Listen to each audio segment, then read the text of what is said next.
আজকে মনে মনে ঠিকই করে নিলাম, ওই যে ইটগুলো আছে আমার রান্নাঘরটা ভাঙা হয়েছে, তার থেকে অনেকগুলো ইট বেরিয়েছে। মনে মনে ঠিকই করলাম ইটগুলো বয়ে বয়ে নিয়ে যাব ছাদে আমার গাছেদের জন্য। ওই জন্য দুষ্টু আর আমি মিলে লেগে পড়লাম কাজে। দুজনে মায়ে মেয়ে ইট বয়ে আমরা চলে গেলাম ছাদে। দেখুন পুরো আমার ঘাম ঝরে গেছে, এত ঘেমে গেছি, আর গরমও ছিল সেরকম।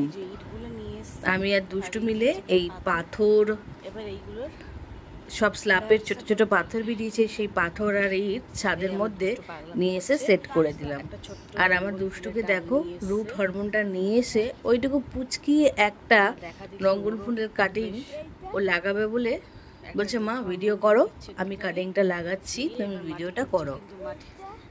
চলো তাহলে চটপট ইটগুলো সেট করে গাছগুলোকে জায়গা মতো বসিয়ে দিই।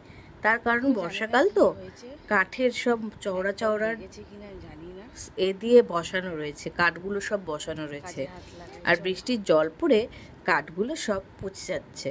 ওই জন্য ভাবলাম যে পাথরগুলো সেট করে দিই, তাহলে ভালোও লাগবে দেখতে।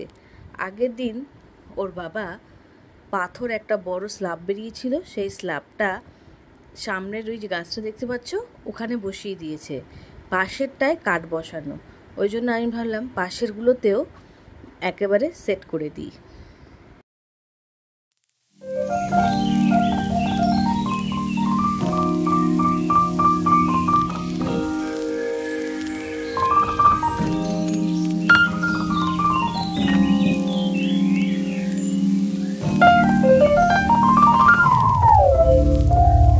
দেখো বর্ষায় পুরো কাঠটা নষ্ট হয়ে গেছে, কি অবস্থা হয়েছে।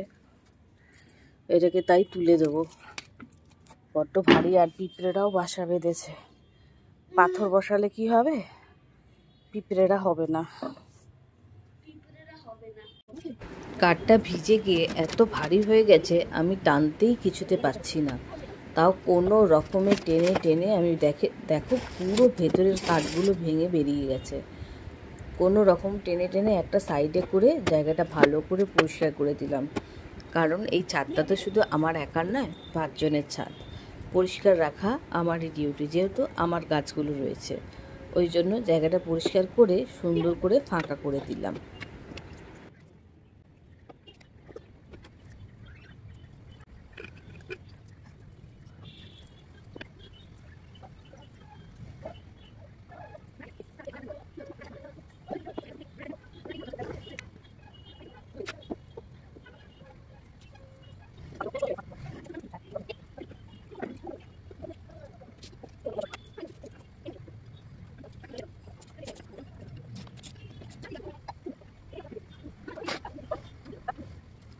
এই হচ্ছে গিয়ে এইটা সেট করলাম এইভাবে।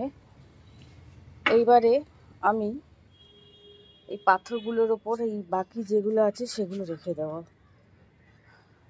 বেশ ভালো লাগছে না দেখতে, আমার ইচ্ছা আছে ওটাকে একটু গ্যালারি মতো করব। ওইটাকে এই পাশের যেগুলো পাথর দিয়ে সেট করেছি সেটার আর ভিডিও করা হয়নি, তার কারণ অন্ধকার হয়ে গেছিল।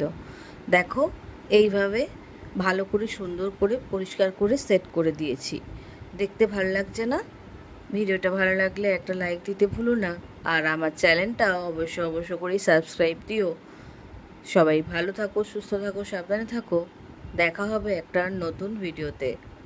তাহলে আজকের মতো টাটা। গাছগুলো পরপর সাজানো থাকলে দেখতেও ভালো লাগে।